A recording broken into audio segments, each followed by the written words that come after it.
ለኢንቨስትመንት ሆነ ለመኖሪያ ምቹና ደህንነቱ በተጠበቀው አፍሪካ ህብረት ፊት ለፊት ድርጅታችን ሆራ ሪል ስቴት ከባለ 1 እስከ ባለ 3 መኝታ ከ91 ካሬ ጀምሮ ለውስን ቤቶች ባወጣነው በማስታወቂያ ዋጋ እንዲሁም ከ3 እስከ 15% የሚደርስ ልዩ ቅናሽ ጋር በከፊልና በሙሉ ግንባታ አማራጭ አቀርበንልዎታል። ባለ 1 መኝታ 7.7 ሚሊዮን፣ ባለ 2 መኝታ 11.1 ሚሊዮን፣ ባለ 3 መኝታ 14.1 ሚሊዮን።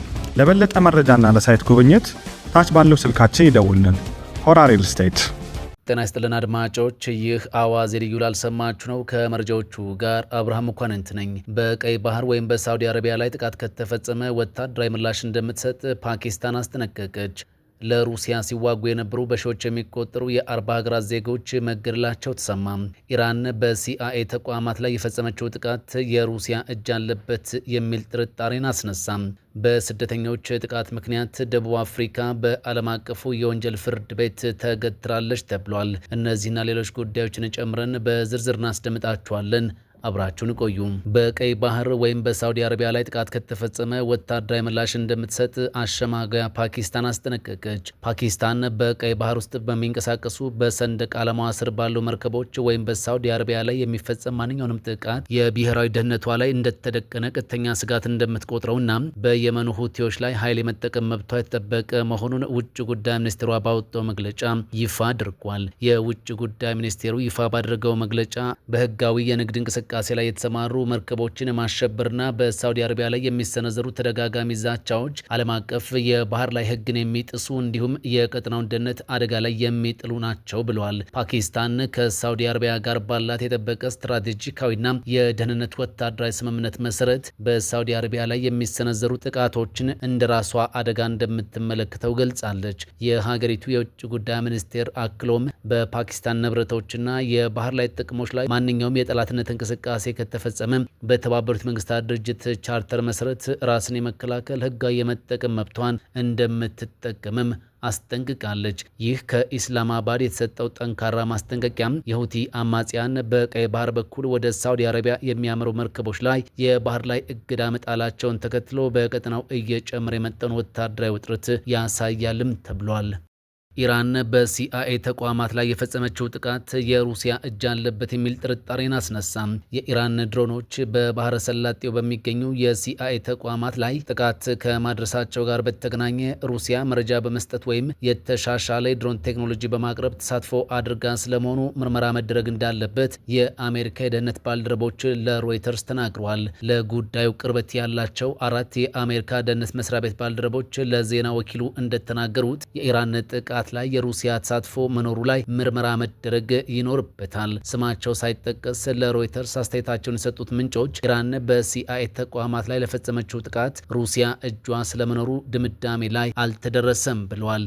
ነገር ግን የጥቃቱ ኢላማውን የጠበቀ መሆንና ውጤታማነቱ እንዲሁም ሩሲያ ለኢራን የምትሰጠው ሰፊ የቴክኒክ ድጋፍ ለጥርጣሬው በማስረጃነት ግብአት የመሆን እድል አለውም ተብሏል። ሮይተርስ እና ሌሎች መገናኛ ብዙሃን የአሜሪካ ባለስልጣናት ሩሲያ ኢራን በባህረ ሰላጤው ላይ በምትፈጽማቸው ጥቃቶች ላይ የቴክኒክ ድጋፍ እንደምታደርግ እንደሚያውቁም ዘግበዋል። መጋቢት ወር በባህረ ሰላጤው የሚገኙ 2 የሲአይኤ ተቋማት ላይ ጥቃት መድረሱን ሮይተርስ አስታውሷል። አንዱ ተቋም በሪያድ ከሚገኘው የአሜሪካ ኤምባሲ አቅራቢያ ያለ ሲሆን ሌላኛው ደግሞ በምስራቃዊ ኢራቅ ያለ ነው። ሮይተርስ ያነጋገራቸው ምንጮች ሌሎች የሲአይኤ ተቋማትም ጥቃት እንደተፈጸመባቸው ገልጸው ዝርዝር መረጃ ከመስጠትም ተቆጥበዋል።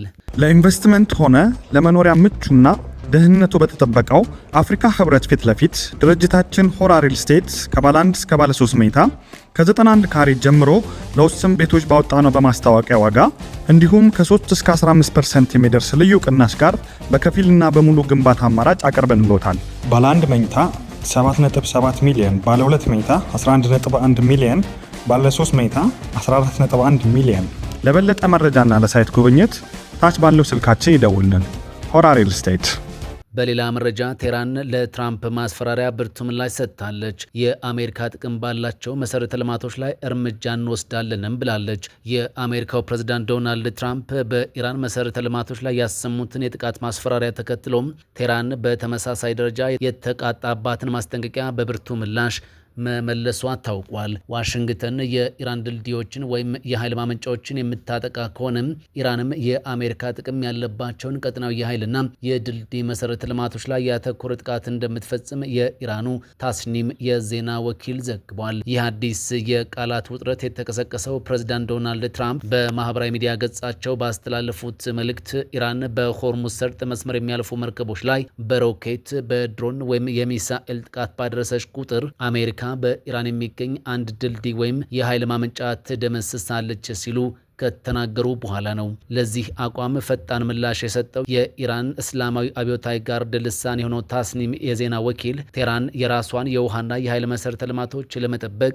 ማንኛውንም የአሜሪካ ጥቅም የሚያስከብሩ የአካባቢው አገራት መሰረተ ልማቶችን ከማጥቃት ወደ ኋላ እንደማትል አስታውቋል። በተጨማሪም የኢራን የውጭ ጉዳይ ሚኒስትር አባስ አራግቺ የሀገራቸው የመከላከያ ዶክትሪን አይን ለአይን የሚል ግልጽ መመሪያ የሚከተል መሆኑን በመግለጽ ማንኛውም በኢራን ህዝባዊ መሰረተ ልማቶች ላይ የሚሰነዘር ጥቃት ተመጣጣኝ እና ብርቱ ምላሽ እንደሚያስከትልም አረጋግጠዋል።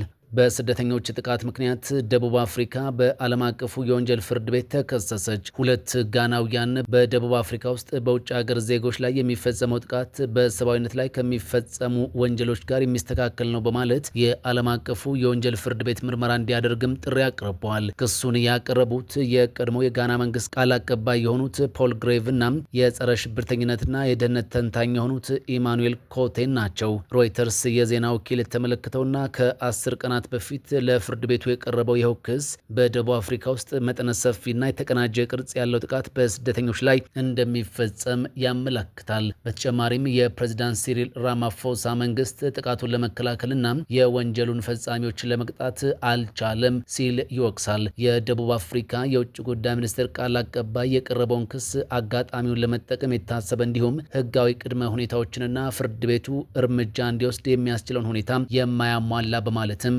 አጣጥሎታል። ጋና በደቡብ አፍሪካ የሚካሄደውን የጸረ ስደተኞች ተቃውሞ ተከትሎ ዜጎቻቸውን ካስወጡ ሀገራት መካከል አንዷ ናት። በዚህ ጥቃትም አንድ ዜጋዋ ተገድሏል በማለት የምትከስ ሲሆን የደቡብ አፍሪካ ባለስልጣናት ግን ግድያውን ያስተባብላሉ።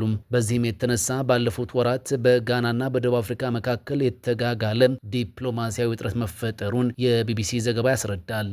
ሩሲያ በዩክሬን ላይ ከፈተችው ሙሉ ወረራ ከተጀመረበት ጊዜ አንስቶ ከ40 ሀገራት በላይ የተወጣጡ ቢያንስ 3589 የውጭ ሀገር ዜጎች ለሞስኮ ሲዋጉ መገደላቸውን ቢቢሲ ይፋ ያደረገው ምርመራም አሳይቷል። ለወታደርነት ከተመለመሉበት መካከል ከሩሲያ ወህኒ ቤት ውስጥ የተመለመሉ፣ በተለያዩ መንገዶች የተገደዱ ወይም የተታለሉ ስደተኞች እንዲሁም በቀረበላቸው ማራኪ ክፍያ የተሳቡ ፈቃደኞች ይገኙበታልም ተብሏል። ሩሲያና ሰሜን ኮሪያ ባደረጉት ስምምነት አማካኝነት የተላኩ ወታደሮችን ለሞስኮ ተሰልፈው ተገኝቷል። ቢቢሲ ኒውስ ራሽያና ሜዲያ ዞና የተባለ ገለልተኛ መገናኛ ብዙሃን በሩሲያ በኩል የተገደሉ ሰዎችን ዝርዝር እየመዘገቡ ነው። ይህ ዳሰሳ የሚካሄደው እንደ ይፋዊ መግለጫ፣ የማህበራዊ ሚዲያ ልጥፎች እንዲሁም የመቃብርና የጦርነት መታሰቢያ ምስሎች ያሉ በግልጽ የሚገኙ መረጃዎችን በማሰባሰብ እንደሆነም ተነግሯል። ኡጋንዳዊ ኤድሰን በዚህ ዝርዝር ውስጥ ከተካተቱት አንዱ ነው። ቤተሰቦቹ እንደሚናገሩት ወደ ሩሲያ ሲጓዝ በጥበቃነት እንደሚሰራ ነበር ያሰበው። የ45 ዓመቱ የዩጋንዳ ዜጋ በአውሮፓውያኑ 2000ዎቹ መጀመሪያ ላይ ኢራቅና አፍጋኒስታን ውስጥ በጥበቃ ስራ ላይ ተሰማርቶም ነበር። በእነዚህ ጊዜያት ጭምር ግን ውጊያ ላይ ተሳትፎ እንደማያውቅ ባለቤቱ ለጋዜጠኞች ተናግራለች።